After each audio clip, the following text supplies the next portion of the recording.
Hello children, how are you all? Today we will start 5th lesson of civics, that is fundamental rights part 2. So first we will continue fill in the blanks. Fill in the blanks with appropriate words.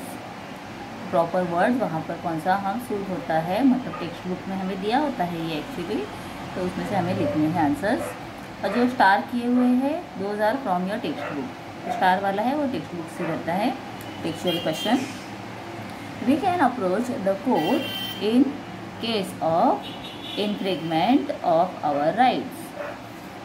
Second, religious educations cannot be made compulsory in educational institutions that get aids from the state. जो added schools होते हैं, जो government base के ऊपर होते हैं, उस schools को हम कहते हैं aid schools. India is an important secular country in the world.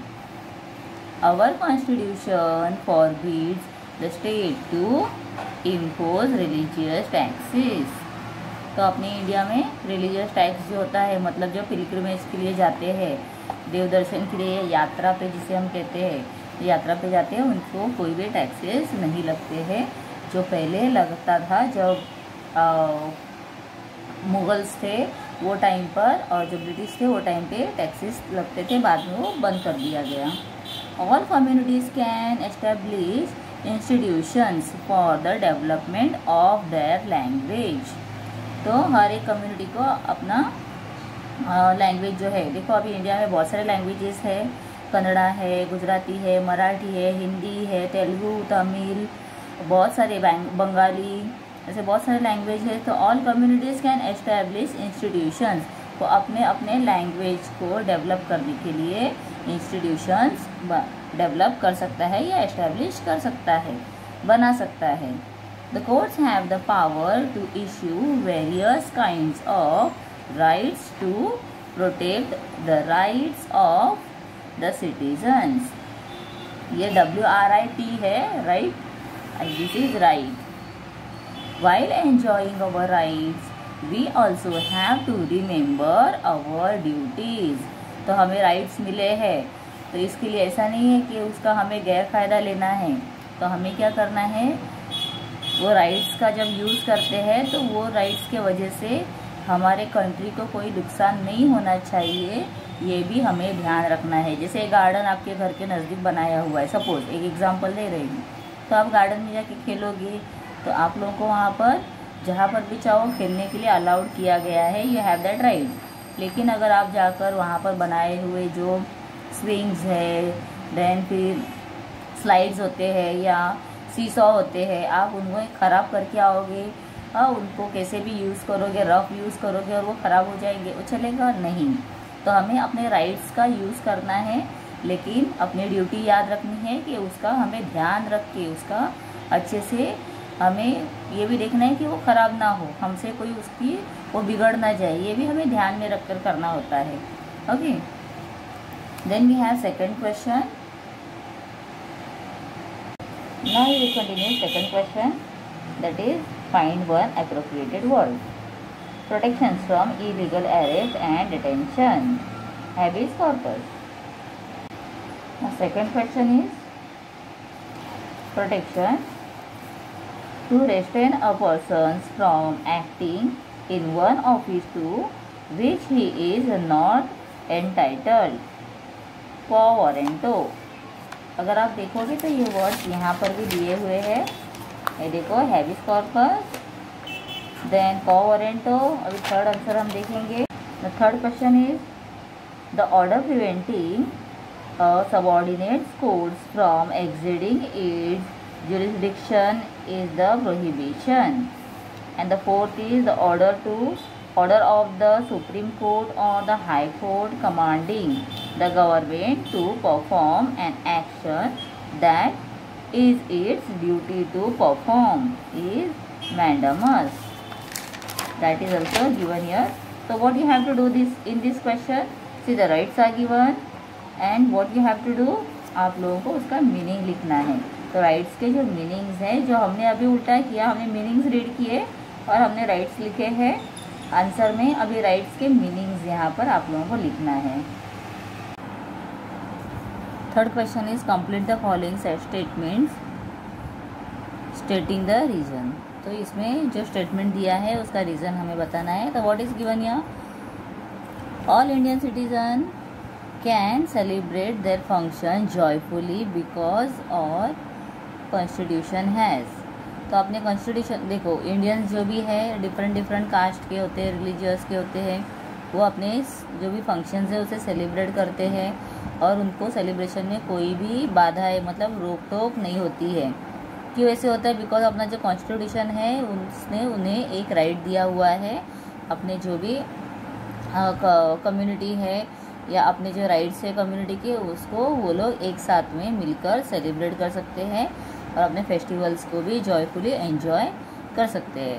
Now what is given here, इसका आंसर में आप लोगों को टेक्स्ट बुक में देखो पेज नंबर 80 पे अगर आप देखते हो तो that answer is given here, our constitution has given the different communities the right to preserve their cultural uniqueness.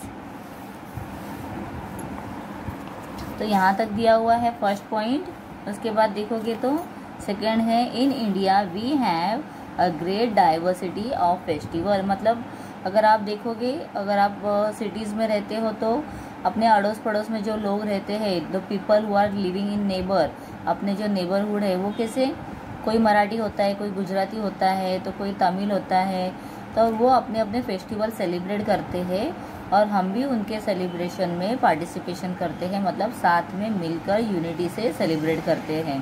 तो डाइवर्सिटी मतलब सबके फेस्टिवल्स में चेंजेस रहते हैं, बदलते रहते हैं, अलग अलग रहते हैं। This is guaranteed by our constitutions by giving the citizens the right of freedom of religion. So we are free to celebrate our all festivals joyfully।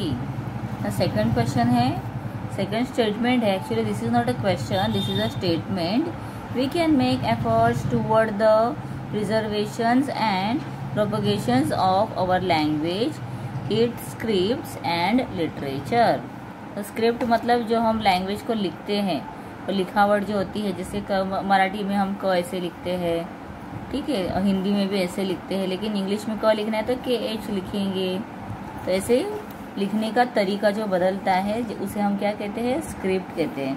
Because our constitution has given the communities the right to preserve their cultural इक्विनेस uniqueness. यहाँ पर देखो same point लिखना है जो हमने पहले read किया है, same point we have to continue. और टेक्स्ट बुक से अगर आप लिखते हो तो उसके आगे लिखना है, according to this right the peoples are not only free to preserve their own language, script and literature but also make efforts toward their promotion.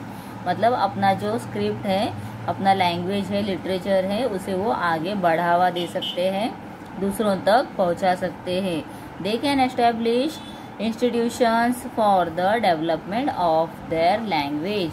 और वो जो इंस्टीट्यूशन भी स्टार्ट कर सकते हैं उनके लैंग्वेज का। सपोज कोई तमिल है या गुजराती है तो वो क्या कर सकते हैं, वो गुजराती या तमिल अपने लैंग्वेज का वो स्कूल स्टार्ट कर सकते हैं, इंस्टीट्यूशन स्टार्ट कर सकते हैं और उसमें आगे बढ़ने के लिए लोगों को और ज़्यादा इंस्पिरेशन दे सकते हैं, प्रेरणा दे सकते हैं। ठीक है, then next we have religious education is not taught in state aided institution because अभी religious education तो religious के अकॉर्डिंग मतलब अपने अपने जाति के अकॉर्डिंग अपना जो रिलीजन है, हिंदू है, मुस्लिम है, ये सब स्कूल्स में सिखाया नहीं जाता है। Is not taught in the state aided schools. Institution मतलब होता है स्कूल्स, तो क्यों नहीं सिखाते, because the religious education can not be made compulsory in educational institutions that receive aid from the state। और वो एजुकेशनल जो होता है उसमें कंपलसरी सिखाया नहीं जाता है। जो रिलीजियस एजुकेशन है वो, जैसे आपने देखा होगा जो मुस्लिम स्कूल्स होते हैं वहाँ पर कुरान पढ़ाया जाता है, और जो क्रिश्चियन स्कूल्स होते हैं वहाँ पर बाइबल सिखाते हैं, तो वो लोग वहाँ पर दे सकते हैं। लेकिन जो एजुकेशन स्कूल्स है स्टेट्स के, वहाँ पर ये सब सिखाया नहीं जाता है। Then the jail authorities can not refuse food, water and medicines to jail inmates because it will be an infringement of the fundamental right, और वो एक ज़रूरी चीज़ है, तो इसके लिए उसे हम रोक नहीं सकते हैं। सो दैट infringement का आपको मैं स्पेलिंग दिखाती हूँ। यहाँ पर था fundamental rights and can not be,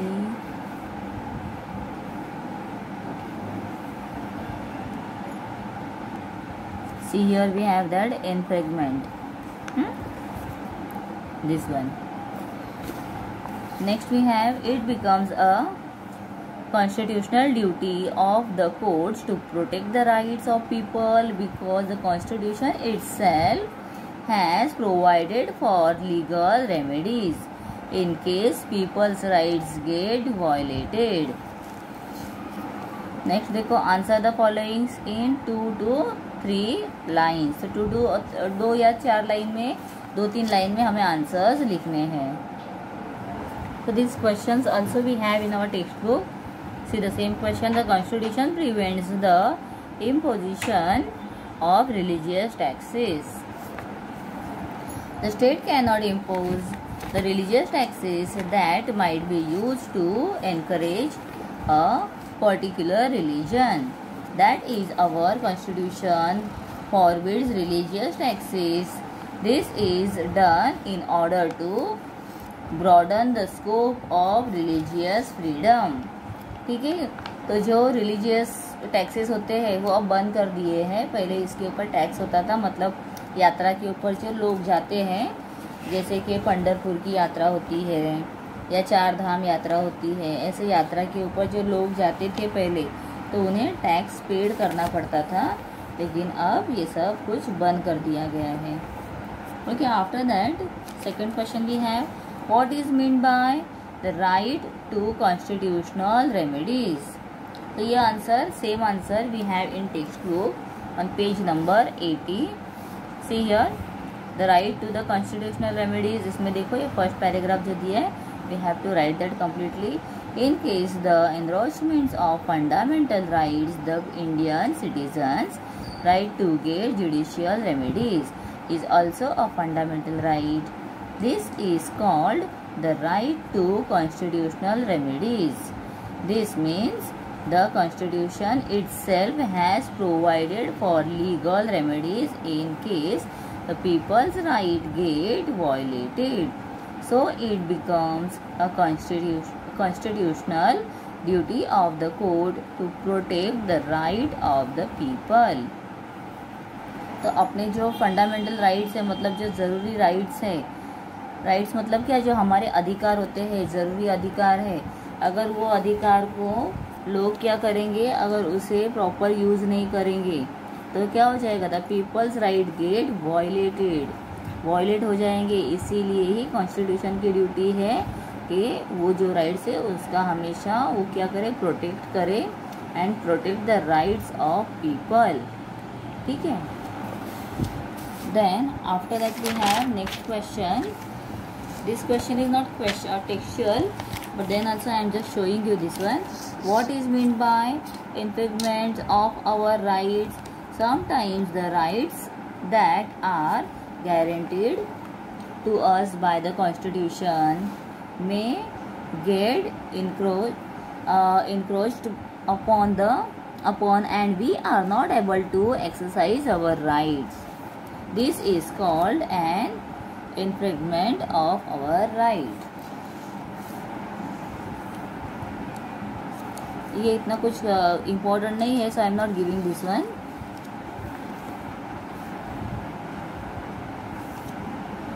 We should where should we go to get redressals if our rights are infringed?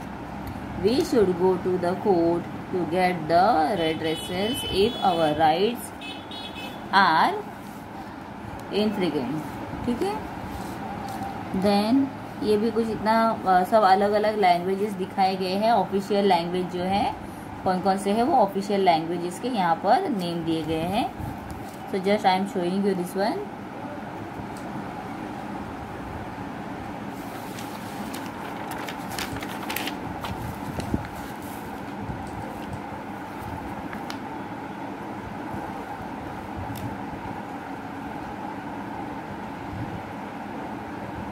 ठीक है, these are only the right names of the different languages. Okay, after that we have, ये मैंने आप लोगों को starting में दिखा दिया था, सेम है। और जो लास्ट है वो एक बचा हुआ था, दैट इज द सेट्रियोररी। आप टेक्स्ट बुक में देखोगे तो यहाँ पर मैंने देखो अंडरलाइन करके भी रखा हुआ है। बहुत ही इंपॉर्टेंट पार्ट है ये लेसन का। ये हमने ऑलरेडी 3 डिस्कस कर लिए थे। Prohibitions to prevent subordinates courts from exceeding its jurisdictions। Then ये हो गया था। 5th देखेंगे, certiorari to order the removals of a law suits from a subordinates court to a superior court.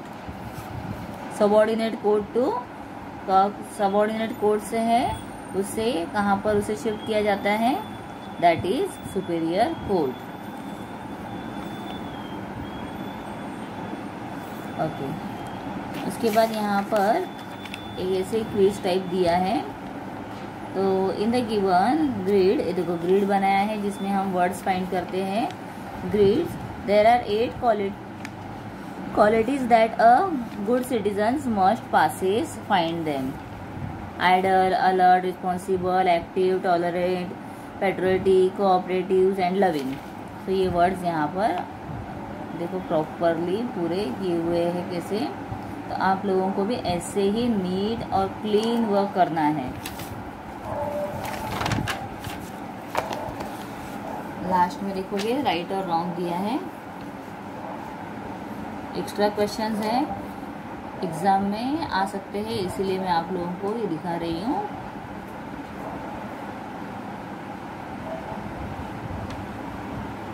C the answers.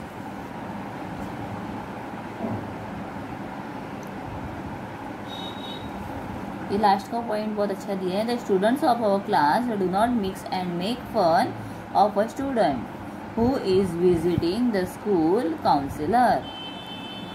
तो ये कैसे होता है, रॉन्ग दिया है। बिकॉज देखो अगर कोई स्टूडेंट है वो मिक्स नहीं हो रहा है तो उसका क्या हमें करना है, and make fun, not mix and make fun of a student who is visiting the school counsellor. और स्कूल काउंसिलर को जो जाके मतलब वो काउंसिलिंग करवा रहे हैं उनको हंसोगे और उनका मजाक उड़ाओगे तो चलेगा नहीं। So this is wrong. ना for main fundamental rights mentions in the chapter: right to freedom of religion, then cultural and educational right, right to constitutional remedies and right to constitutional remedies ही दिया हुआ है यहाँ पर। मैं आप लोगों को देखती हूँ दूसरा आंसर क्या है। Okay, so here I will show you in text book. Right to freedom of religion, फिर right to cultural rights and the educational rights, ये 2 पार्ट्स है इसमें, और राइट टू कॉन्स्टिट्यूशनल रेमेडीज, ऐसे ये 4 पार्ट्स डिवाइड हो गए हैं। Okay children, so we have completed all question answers. आप लोगों को कोई भी डाउट है तो आप कमेंट मुझे करके पूछ सकते हो। और आगे जो नेक्स्ट लेसन है ये this was the 5th lesson and 1 more lesson we have, that is the 6th lesson. तो वो भी मैं आप लोगों को नेक्स्ट वीडियो में शेयर कर दूंगी ताकि आपका सिविक्स का जो पोर्शन है वो कंप्लीट हो जाएगा और easily you will get the good marks in your civics part. 20 marks का पेपर होता है तो बहुत अच्छे से आप लोगों को सारे आंसर्स आ जाएंगे। तो इसलिए अगर वीडियो को आपने पूरा नहीं देखा होगा, बीच बीच में स्किप किया होगा, तो प्रॉपरली आंसर्स देख लो, बिकॉज उसमें मैंने सारे आंसर्स एक्सप्लेन किए हुए हैं। और अगर आप लोगों ने फर्स्ट टाइम मेरा वीडियो देखा है तो चैनल को सब्सक्राइब कर दो ताकि आने वाले लेसन के भी वीडियोस, दूसरे सब्जेक्ट्स के वीडियोस भी आप लोग देख सकते हो। और मैथ्स के स्पेशली आप लोगों को पूरे सम्स के एक्सप्लेनेशन भी करती हूँ, तो वो भी आप लोगों को हेल्प हो जाएगा। ठीक है बच्चों, बाय।